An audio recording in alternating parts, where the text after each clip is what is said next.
stream. So regular expressions you can think of as like EB and F, except that there are no non-terminals. Everything is either a terminal or one of these grouping constructs like a clean star or a clean cross. So we still have these things from EB and F. So we still have repetition, both 0 or more and 1 or more, and we still have alternation.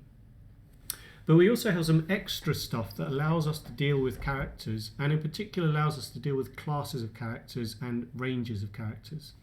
So one thing that we gain with regular expressions are things like sets.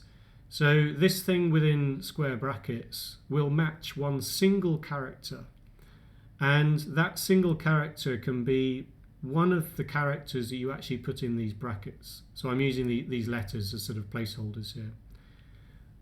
It also supports a nice convenience, which is ranges. So that's a character class where you have a start letter and an end letter, and this hyphen means that you're interpolating between. So you can think of it as taking the ASCII value of this, the ASCII value of this, and this means that you also include all of the ASCII values in between. We also get inverse character classes. So again, this is a character class. It will match a single character in the input stream. But now, rather than saying what characters it is allowed to match, we can use this thing to say what characters it isn't allowed to match. So sometimes it's easier to say the things that you don't want to include than the things that you do want to include. Sometimes you just don't care. So sometimes you want to match any single character, and there's this thing, this dot or period, which is essentially anything. It's a wild card for any single character in the input stream. Other special meta characters we have is because this tends to work on characters and strings and where things occur in a string matter. Something that can be quite useful is this thing called start of string or start of line, which is a special character that matches the thing just before the first character. So this is not matching a real character that appears in the input string, it's sort of matching just before the first character. And to mirror that, there's this other thing called $, which matches just after the last actual character. You can think of it as matching EOF or end of file. So if you start a regular expression with that and you finish a regular expression with that, then it will only match if it matches every single character from the beginning to the end. So just getting some examples of regular expressions. At the top here I've got some integers, and here is a regular expression for matching integers. It says there is a class of characters. This thing will match any single digit from 0 to 9. This operator here says, well, it's one or more of whatever is to the left of me of this thing. So it's one or more decimal digits. Looking at hexadecimals, sort of highlighting one a bit wrong there.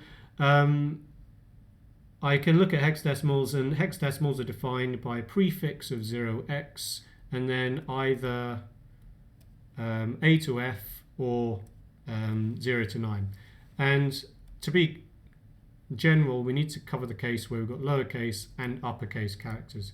So here is what I'm going to claim as a regex to match hexadecimal numbers.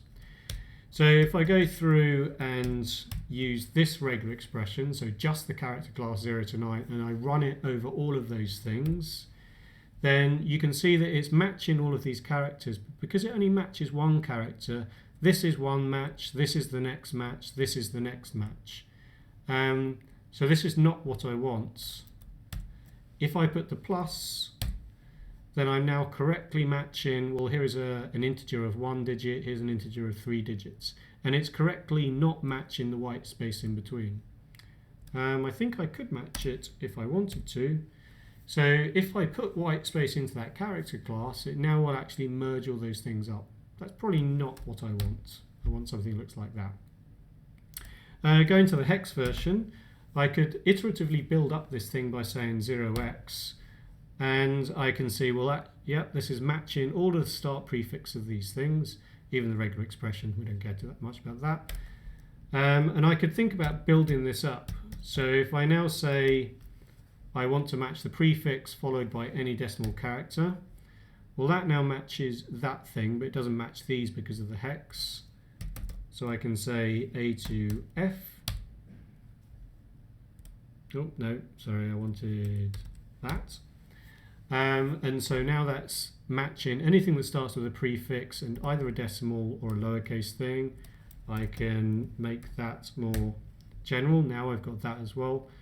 And ultimately what I want to do is match the whole thing. So I want to make a clean cross and I get all of the hex numbers.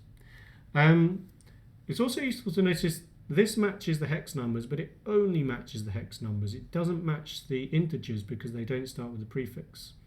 And that's quite a useful property because that suggests that I should match against these things before these things. This is not the only way that I could do this regular expression. I could also do something that looks like, well, let's try that. So that doesn't do what I want because that is matching either that or it's matching that.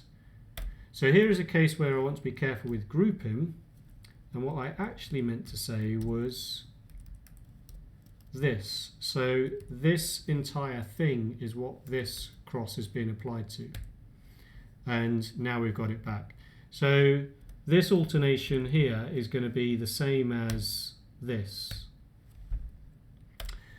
So the final thing worth looking at is this thing about, well, how do we match either integers or hex numbers?